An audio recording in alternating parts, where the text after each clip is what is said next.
They walked out on Israel while remaining for Iran. That tells you something about them, not about Israel. So the UN is much worse than useless. It's dangerous. Hamas declared victory. It said, oh, thank you for recognizing a Palestinian state as a reward, essentially, for what we did on October 7th. We'll do it again and again and again. Hello, everyone, and welcome to the Western Spirit. Today, we're with one of my favorite people in the U.S. and my favorite Jews in world Jewry, Professor Alan Dershowitz. Everyone knows him. He's Professor Emeritus for a law professor from Harvard, 50 plus years at Harvard, and he's written. He told me before 58 books altogether, numerous books on Israel, which we'll talk about as the conversation goes along. But let's get right into it. Professor Dershowitz, it's an honor and privilege to speak with you.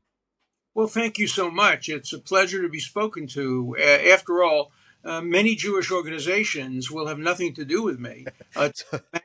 You're welcome here all the time, Professor Dershowitz. Emanu-El in New York has banned me from speaking there. The 92nd Street Y has banned me from speaking there. Talk about censorship. The Ramaz School has banned me from speaking there. Many institutions have banned me because I defended President Trump, and that doesn't sit well. And they don't like some of my other clients I've represented. They probably, would have banned John Adams when he represented the people who are accused of the Boston Massacre. So I'm not universally accepted by the Jewish community. But we accept you here in Israel, and I think that uniformly, even if people disagree with you in Israel, they understand that your heart is in the right place. And I've heard people on the left and right. That's not true. No? No, it's not. Hebrew University was recommended to give me an honorary degree. I've gotten honorary degrees from every major university, but Hebrew University vetoed an honorary degree to me. One of the professors of human rights said he would walk out if I got an honorary degree. And so Hebrew University has not given me an honorary degree. All the other major universities in Israel has. So there's not consensus in Israel. If you're perceived to be a Trump supporter, or if you're perceived to be a friend of Netanyahu, at Hebrew University, you're banned, you're canceled. So Hebrew University is as guilty as American universities of censorship. That's why I'm glad to have an opportunity to speak to Israelis directly through your podcast. So, first of all, I didn't know that, and it's a shame, and they should be ashamed of themselves. That's just my opinion. Let's get into what's happening. So I saw, were at Netanyahu's speech at the UN on Friday, actually. We're now speaking on Sunday. And you were there. You said, I saw you in one of the interviews you just did, where you could you just take us behind the scenes of what was happening there? All these countries are leaving as the leader of the only Jewish state. They're just leaving and booing him. And then he gives a fairly conciliatory speech just saying, we want our hostages back. We want to defeat these terrorists that slaughtered our people.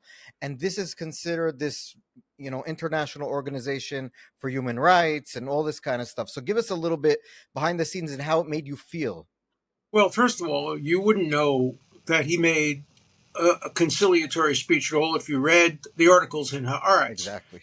The articles in Haaretz made him sound like he gave the kind of speech that Goebbels could have given in Germany in 1932. So don't believe a word you read from the people who have BDS, which means BB derangement syndrome, that nothing he does can ever be acceptable. I've gone to BB speeches at the UN since the first one he gave.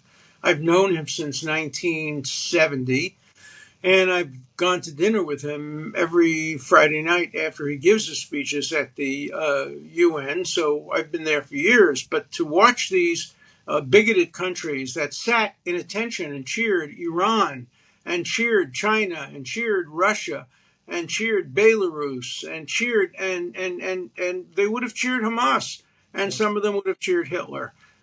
So it says more about the people who walked out than about Israel. But it was a despicable display. As soon as they started walking out, I got up and I started singing Am Yisrael Chai.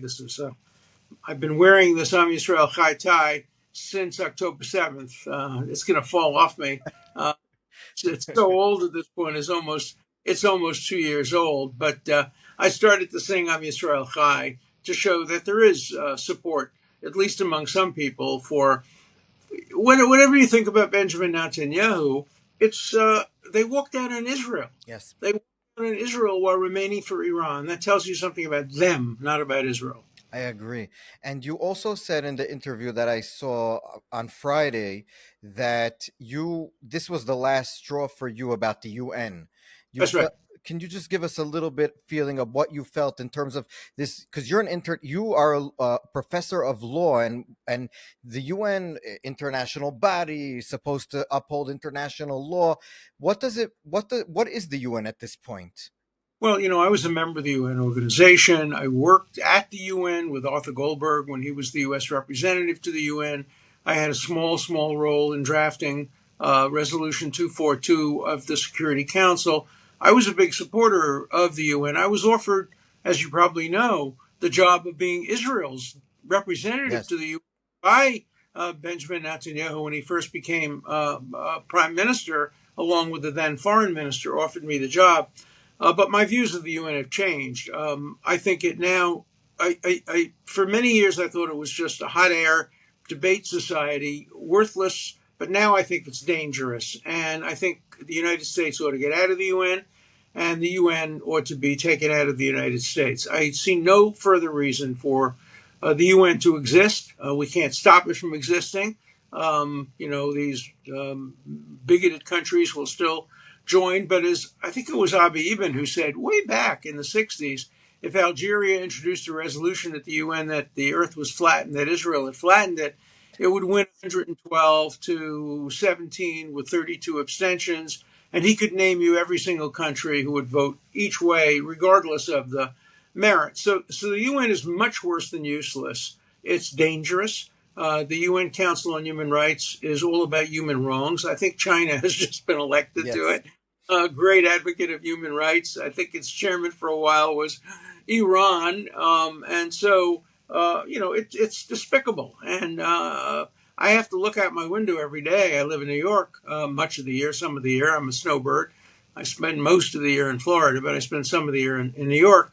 And I look out my window when I'm in New York and I see this building, and it makes it hard for me to eat lunch when I see, because I know what's going on inside that building.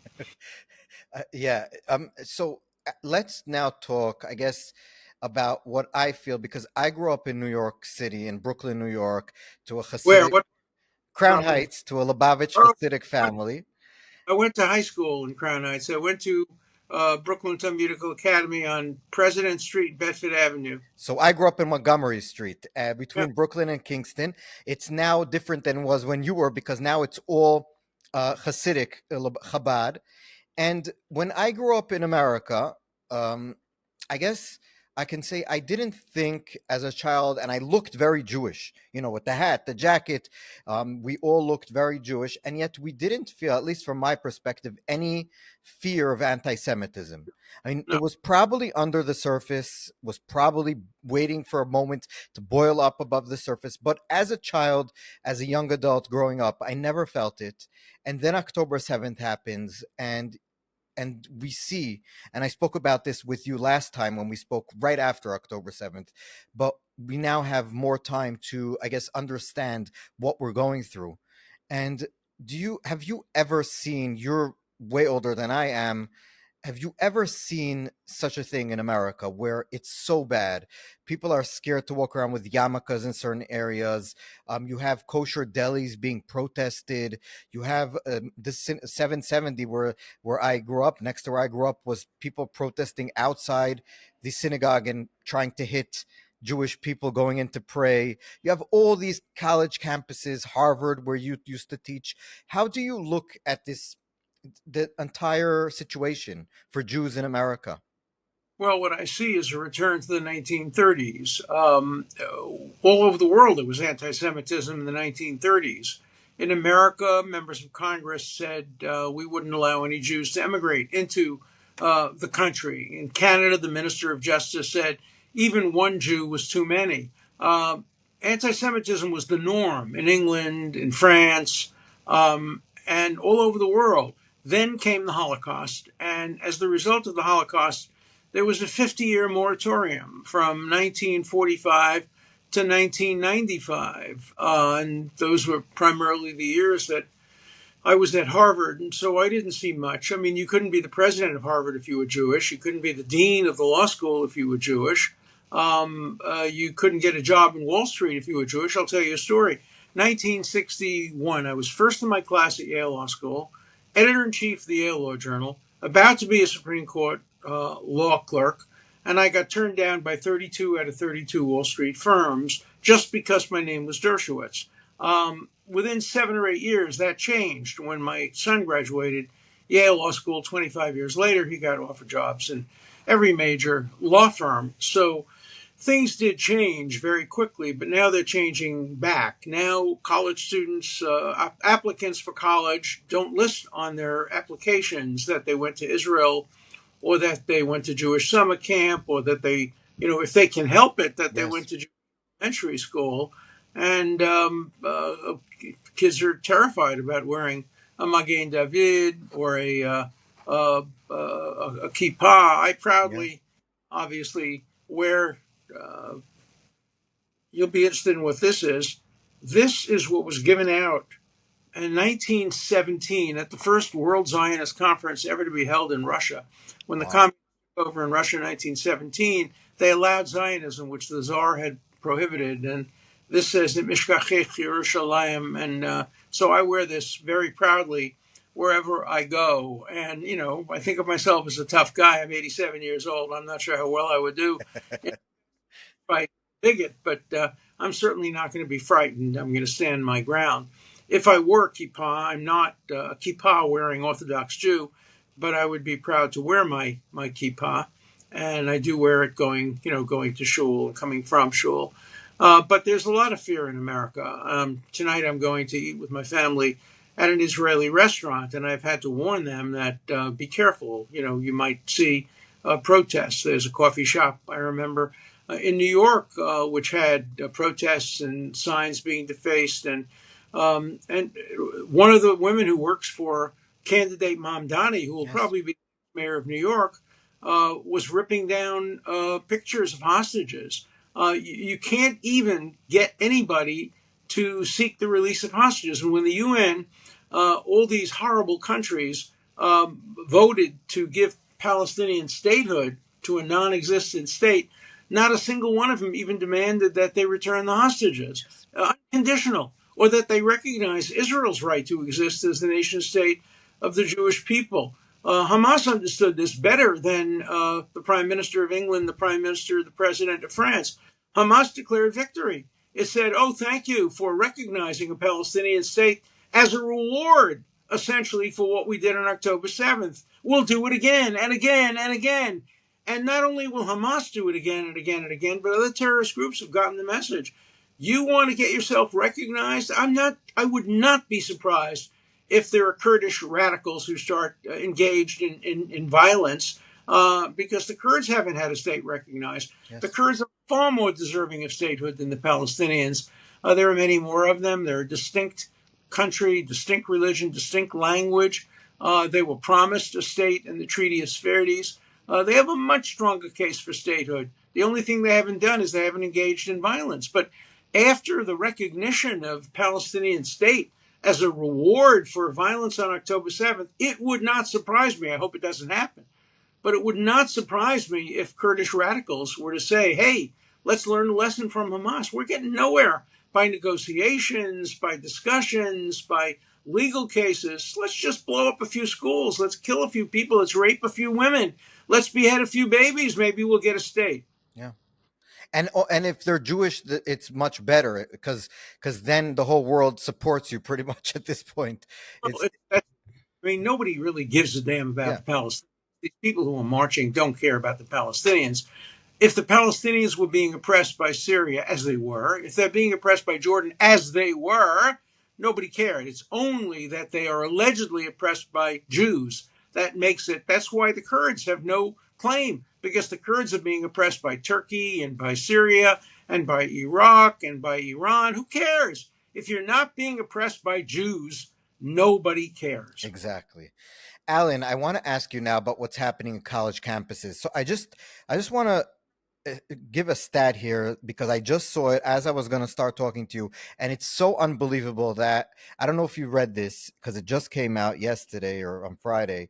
So one of the Yale faculties, I guess poli sci, did a poll of undergraduates in all universities in America, poll of undergraduates, and they asked them who do they think is a better ally? Who do you think is a better ally to the United States, Palestine or Israel?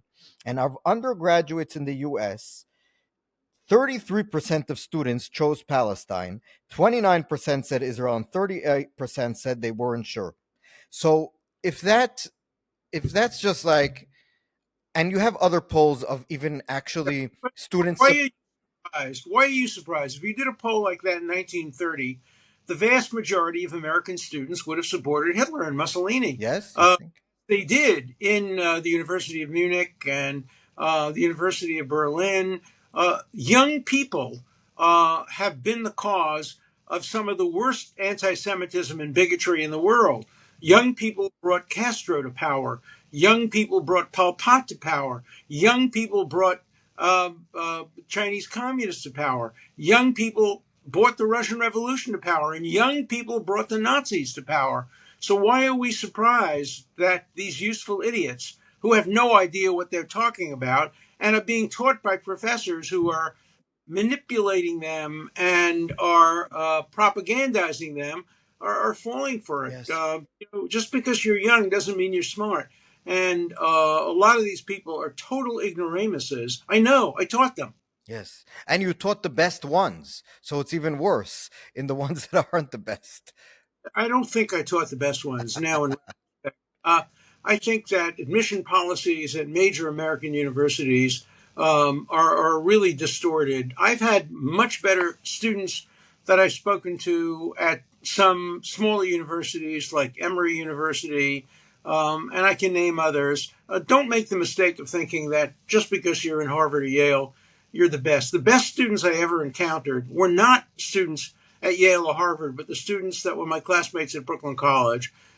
They were much smarter than many of the students at Harvard and Yale. They just weren't richer, and they didn't have fancy families, and they couldn't bribe their way into colleges, which has been a major way of getting into Yes. colleges and universities over the years. Alan, when you saw all these protests after on college campuses, these encampments, these professors that I guess you can say were actually not only passively supporting, but literally going and being with the students in these encampments and violating, universities' policies, and sometimes the universities themselves, in some cases, were actively assisting and giving into the demands of these crazy anti-Semitic students. Were you Well, surprised? I wasn't surprised. No, I saw it coming. In my book Chutzpah in 1991, I predicted this. I said that we're going to see a tremendous anti-Israel attitude among college and university students and faculty because I saw it happening. Look what happened to Cornell the other day. A professor prevented an Israeli student from being in his class. I mean, that's a crime. That's a violation of civil rights and Yes. civil liberties. Imagine if a professor prevented an African student from coming into the class or an Asian student. We have laws prohibiting discrimination based on national origin. To take it from the absurd to the even more absurd, I go to Martha's Vineyard every summer, and for 50 years, I've been buying produce every Wednesday at a farmer's market where I buy my tomatoes and my carrots. And a few months ago, they set up a stall to sell pierogi. Of course, I grew up with pierogi, and my grandmother made it. So I was trying to buy some pierogi, but I was wearing a shirt that said "Proud American Zionist."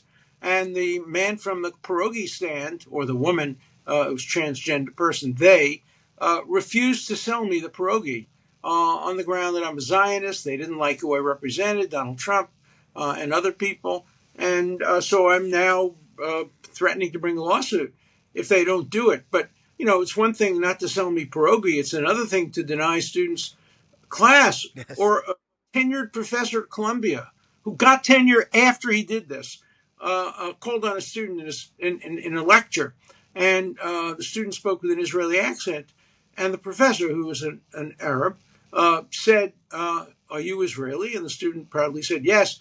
He said, "Well, you can't speak in my class unless you're willing to admit that you're a war criminal." Can you imagine somebody saying that to a black student or a gay student or a woman student or an Asian student?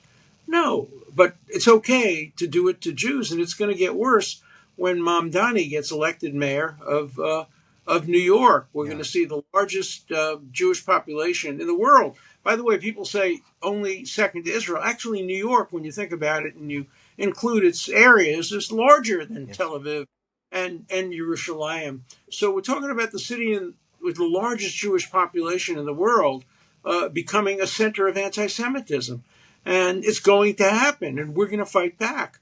And we'll see. And people say, "Oh, don't worry, Mandami will fail." Let me tell you what I'm worried about. I'm not worried about Mandami failing. That would be fine. I'm worrying about Mandami succeeding and actually being a decent mayor. Let me tell you why I worry about that. Hitler succeeded for his first 2 years. From 1933 to 1935, he revived the economy, he helped employment, he did a lot of things that were beneficial to the people. That's why they were willing to buy into his anti-Semitism. When they first voted for him in 1932, they voted for him despite his anti-Semitism, the same way many Jews today are going to be voting for Mamdani despite his anti-Semitism and his anti-Israelism. But if he succeeds, then he'll get a widespread audience and people will support him. So I'm much more worried about a successful Mayor Mamdani than a failure. If he's a failure, he'll last a few years and then he'll be replaced probably by Jessica Tisch, a wonderful woman who's the police commissioner of New York, who I hope will run for mayor if Mamdani fails, which I hope he will do, but he may succeed. Alan, how do you explain the Democratic Party, and you've written about this, I think, in one of your books, going from a Bill Clinton sort of presidency, which was very pro Israel in its entirety, and even most of Democrats supporting Israel in the polls, to a place where the up and coming stars are Mamdani, AOC, all these types of people, and in the polls of Democrat voters, a large majority of them are anti-Israel. How did we go from Bill Clinton and and the moderate Democrats who pretty much supported Israel to a place where they literally hate Israel? It's interesting because what we're seeing, and there's an article in today's Wall Street Journal about it, we're seeing a movement in the Democratic Party towards socialism. Yes. They claim that it's a result of the economic distresses of 15 years ago. I don't think so. I think it's much deeper than that. We're seeing the Democratic Party become the Socialist Party of America, and it was a gradual process. Of course, Obama was far less pro-Israel, and after that, President Biden was very pro-Israel. So, but now we have Elizabeth Warren, who's a despicable bigot. We have the Jewish members of Congress, who are not supportive, many of them, of Israel. And, we have to rely on evangelical Christians as the strongest base of support for Israel. But I don't believe America will accept socialism. New York will accept socialism. Chicago will accept socialism. San Francisco will. Los Angeles will. But I don't think mainstream America will. What I'm worried about is what's going on in the Republican Party. Yes. When also extremists within the Republican Party turning anti-Israel. And that, it's a pincer movement. It's the extreme left and the extreme right. Nothing new about it.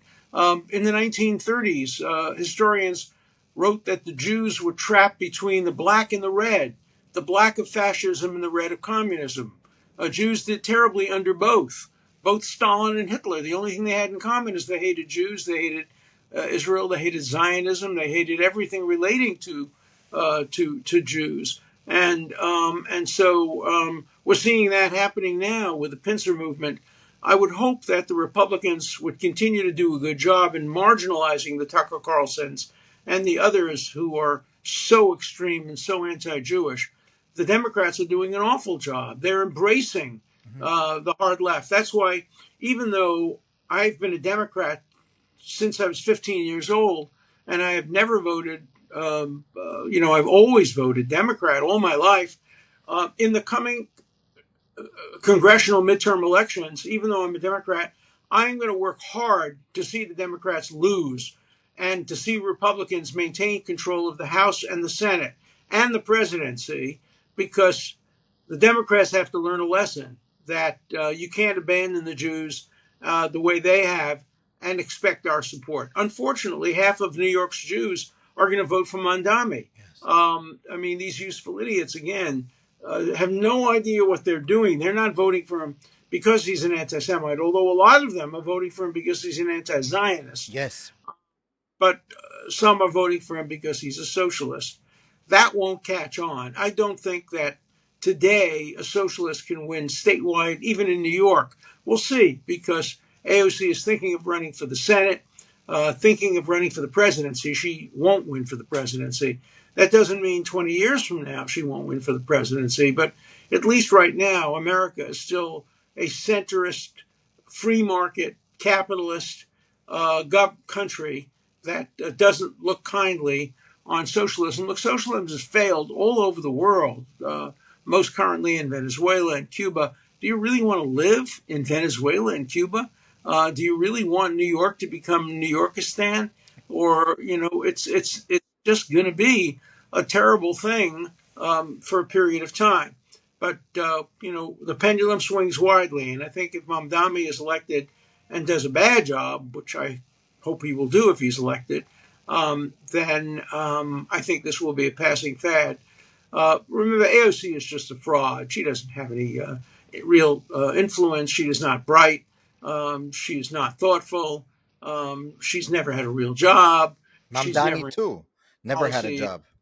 Yeah, well, he's a trust fund baby, Yes. and but they will hire assistants. They will hire these functionaries, some of whom are going to be out and out communists. One of the people Mamdani just hired has been ripping down the signs of hostages and claiming, as many have done, that October 7th was Israel's fault. And so we're seeing an extremism in the Democratic Party, and the Democratic Party is accepting it. The Republican Party is fighting against it, but there are elements within the Republican Party, and there are people who are fairly close to Trump, like Tucker Carlson, who would like to see Israel defeated and destroyed. And even before the United States attacked the Iranian nuclear reactor, there was some within the Republican Party who told them not to do it. Yes, I wanted to ask you about that because you are friendly with a lot of people that are on the right, on the Republican side of the aisle. You know them. You are a regular. A lot of times you are on Megyn Kelly, and I love watching and listening to you when you come on to her. She's platformed Tucker numerous times over the past even month or so. They've also talked on that show about Israel, and it's always like sort of they won't come out, especially Tucker. He won't say explicitly like I don't like Jews. It'll always be like on the fringes, and he'll let his guests say it, and then he'll just nod along. It's a very good tactic. So you're a plausible deniability. You let the guest be the anti-Semite. You don't push back, and they say no, it's on my guest. But Sure. what do you think, as someone who knows the right and the people that are around Tucker, for example, and the people who are talking on the influencer right, how prevalent is this? Is it really the fringes? Is Tucker really on the fringes, or is it No, creeping into the mainstream? it's more than creeping. It's galloping into the mainstream. Tucker Carlson is becoming more and more mainstream. Green is becoming more and more mainstream. They think they have access to Trump through some of his family members, etc. I don't think that's true, but there is clearly a movement on the hard right.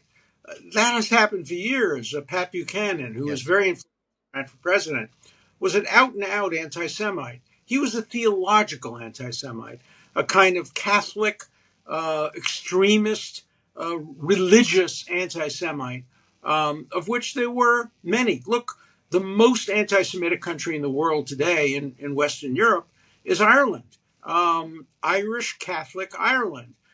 Ironically, the more Catholic you are, the less anti-Semitic you are in Ireland, and the more secular you are, the less anti-Semitic, the more anti-Semitic you are. So it's very complicated. But Ireland is the most anti-Semitic country in Europe today, and Pat Buchanan was the most anti-Semitic person ever to run for president of the United States, and it took another very conservative Republican, Bill Buckley, to put him down and to push the Republican Party to marginalize him.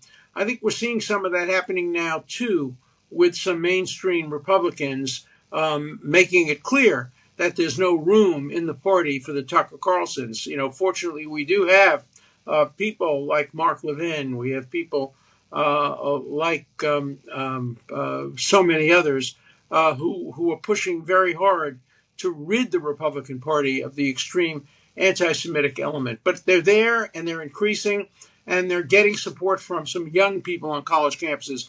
Remember, too, young people are the enemies of centrism.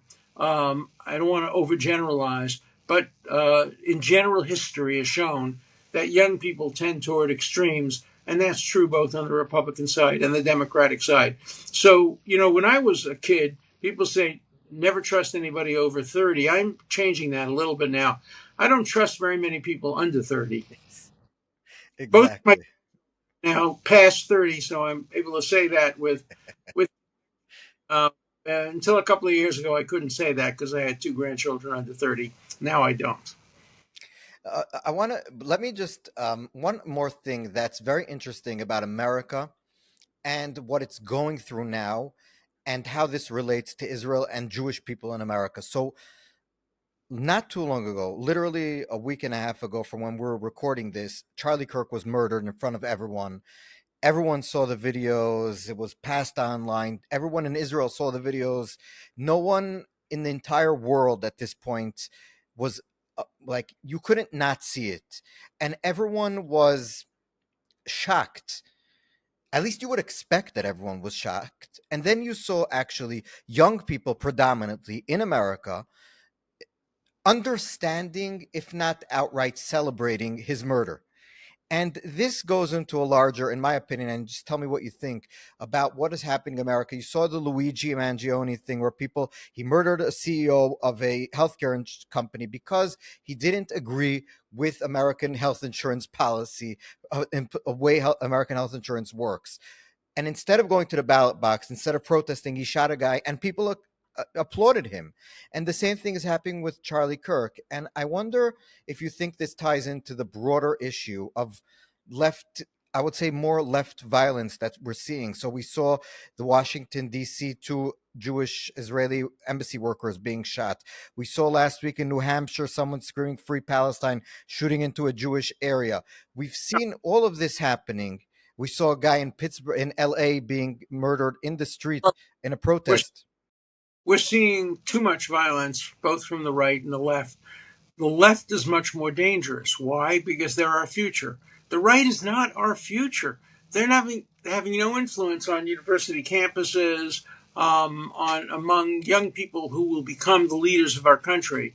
But the left is having enormous influence on future Mamdanis and AOCs and others. And so I worry much more about the violence from the left than I do about the violence from the right, but I worry about both of them, and both have to stop, and it can't be justified.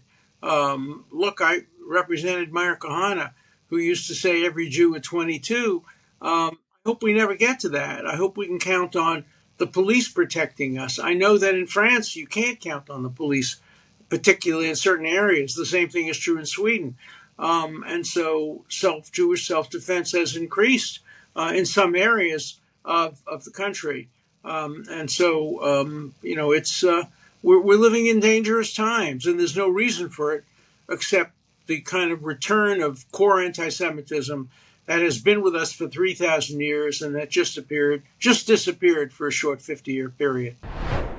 This episode is brought to you by Ayn Rand Center Israel. We meet every alternate Friday to study and discuss the philosophy of Ayn Rand, author of The Fountainhead and Atlas Shrugged. The topics range from ethics to politics, reason versus faith, aesthetics, psychology, and much, much more. This is the only place in Israel where Ayn Rand's unique philosophy is accessible to you, and you're welcome to come learn all about it. It's a great opportunity to learn and meet really interesting people. Attendance is free, and first-timers get a free book. We meet every alternate Friday at the WeWork in Serona Market, and we like to keep the intellectual discussion going afterwards with some great food and drinks. Click the link for more info on Ayn Rand Center Israel. Professor Dershowitz, you were around in the 60s when all these protests and these underground, I remember the weather underground you had. I represented some of them, yeah. So how do you look at what happened? Does this resemble what happened, or is this totally different? Not what happened in the 60s and 70s was fringe groups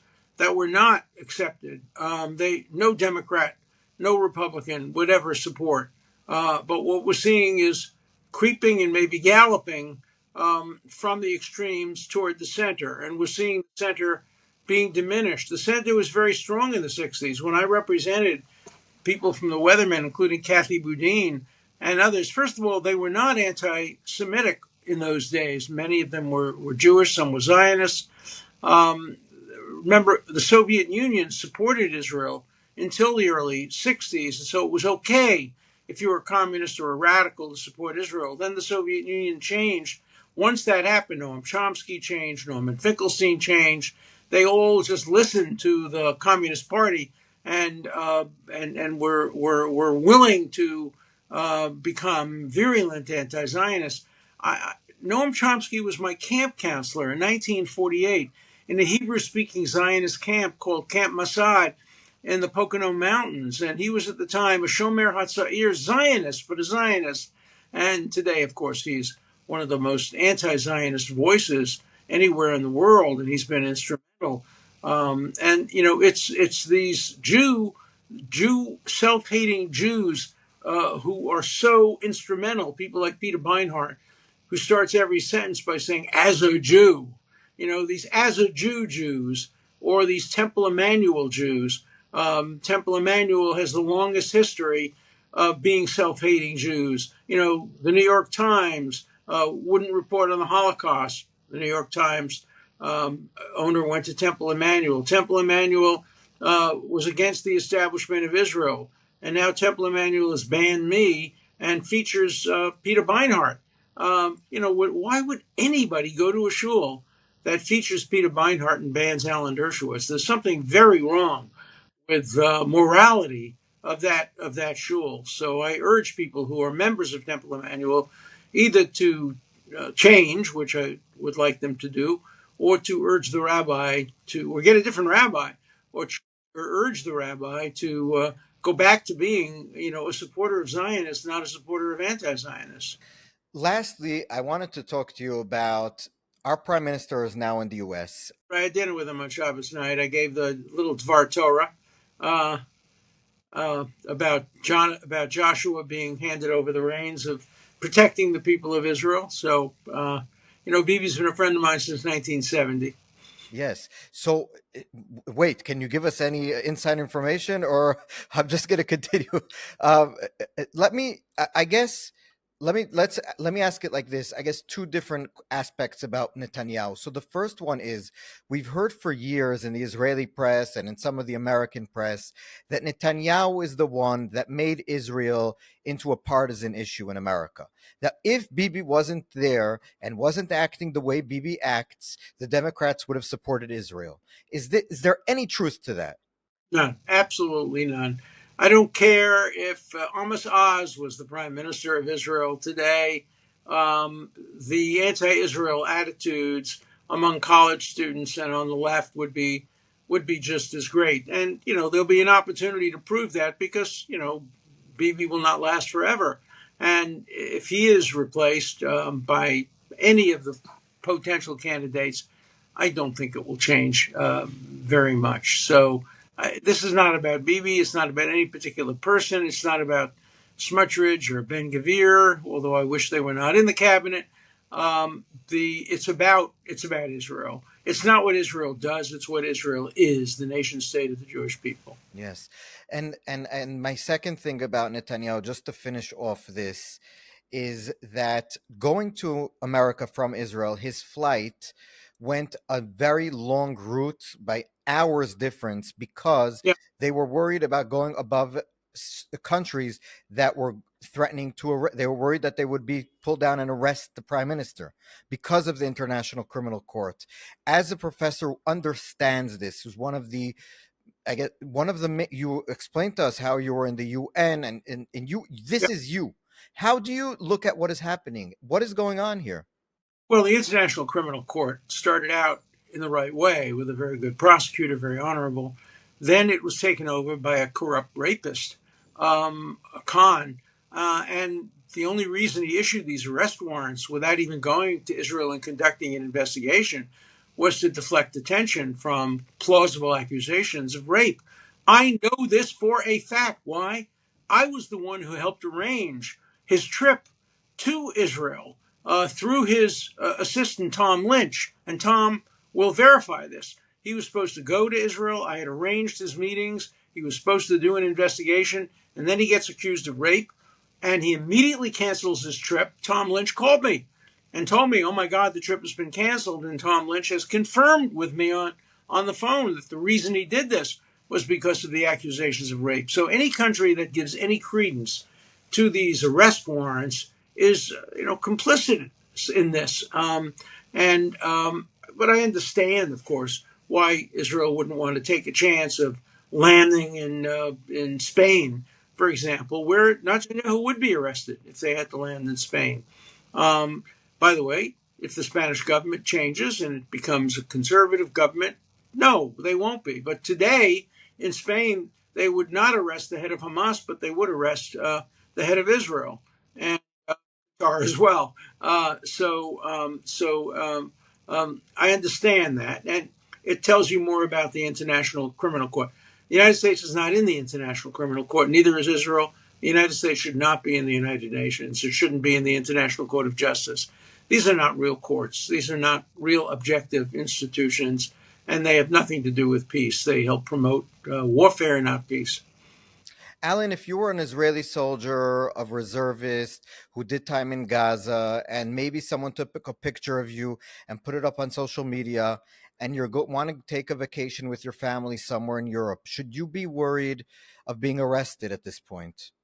Well, if that happens, call me and I'll defend you and put together a team to defend you. But yes, you have to be cautious and you have to be concerned. Why would any self-righteous, person who cares about his Judaism, why would anybody go to Ireland? No, don't go to Ireland. Drink Irish beer. That's great. Guinness is my favorite beer. But I'm not setting foot in Ireland. I'm not setting foot in some of these other countries. I'm not setting foot in Spain until the government changes. So, no, Israelis used to love to vacation in Turkey. They don't vacation in Turkey anymore. Turkey has become a fascist Islamic state headed by an anti-Semitic bigot, yes, who, by the way, has a good relationship with President Trump, unfortunately. But if you want a vacation, come to America and don't go to Canada. Yes. Stay away from Canada. Look, Canada is the most hypocritical country on earth. Here's a country that refused to accept a single Jew during the Holocaust. Even one Jew was too many, had the worst record. And now it's preaching to the world and to Israel about recognizing a Palestinian state as a reward for Hamas. No, I'm not going to Canada anytime soon either, even though my best friends live in Canada. But you know what's so sad, and I'll just end this off, and maybe this gives a little bit of hope, is that all of these countries now are left-wing governments that are beholden to Islamic voters.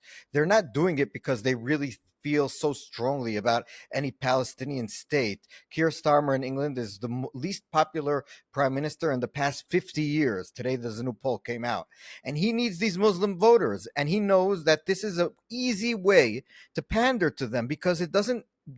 Well, much worse than that, because he needs the Muslim voters who are united. And even if he needs the Jewish voters, they're split. Exactly. I mean, half the Jews vote for Sturman because he's an anti-Zionist. Half the Jews will vote for Mamdani because he's an anti-Semite. So look in the mirror, Jews. Ask yourself, why are your children and grandchildren turning against Jews, turning against Israel? What have we done wrong? Mostly it hasn't been us. It's been the universities we've decided to send our students to. Yes. And children to, and they've turned the children against us. And so we have a real problem, and we have to address it internally as well. I agree, Professor Dershowitz. I want to just say, every time I talk to you, and I said this at the beginning, you are someone who, because of your views and your willingness to put them out there, has, like you mentioned in the beginning, has taken great personal damage. People are not wanting to invite you. You told me last time about friends at the in different places that don't talk to you anymore. And I want to say that is the sign of someone who is a brave person, who's willing to say what he feels, what he believes in, even though the consequences sometimes aren't good for him, aren't comfortable. Consequences to me, but they have canceled my wife. They have canceled my children. They have canceled my grandchildren, many of whom don't even agree with me. Yeah. But out and out bigotry, and much of it comes from people who are Jewish. So don't anybody ever think that just because somebody is Jewish, that means they're either thoughtful, intelligent, or moral. We have our enemies from within. Oh, the comic strip character once said, "We have seen the enemy, and he is us." Exactly. So Professor Dershowitz, I want to say, everyone go follow Professor Dershowitz wherever. He has an amazing podcast, and I listen to him every chance I get. He's all over the place. Your words of wisdom are something that we should all listen to. And even if we disagree with you, like you just said, listen and debate and not cancel. So thank you so much for being with us. True honor, true privilege, and everything that you said, I pretty much agree with. So thank you so much for being with us. Well, thanks. Next time I'm on, we'll have some disagreements. Okay. Thank you, Professor. I want to read an interesting book that people have banned. There's a lot about Israel in it. It's called And Israel has become the preventive state. It really believes in the concept, if they come to kill you, rise up and kill them first. That's prevention. And that's what I write about in the preventive state. And I would just say also that you have is this the book about the keeping people's private property liberties that was the last book that you're writing now, right? Well, that's the subtitle is The Challenge of Preventing Serious Harms While Preserving Essential Liberties. The other thing I've done is I've written a series of pamphlets that I'm giving out on college campuses free. One of them is called The 10 Big Anti-Israel Lies. Another one is called Palestinianism. Another one is Trump to Harvard, Go Fund Yourself. We're giving these out free on campuses, and you can get them for just a couple of bucks on Amazon. So guys, go buy Professor Dershowitz's book, get his pamphlets, and pass them out to your friends in college campuses because they need it. So thank you so much.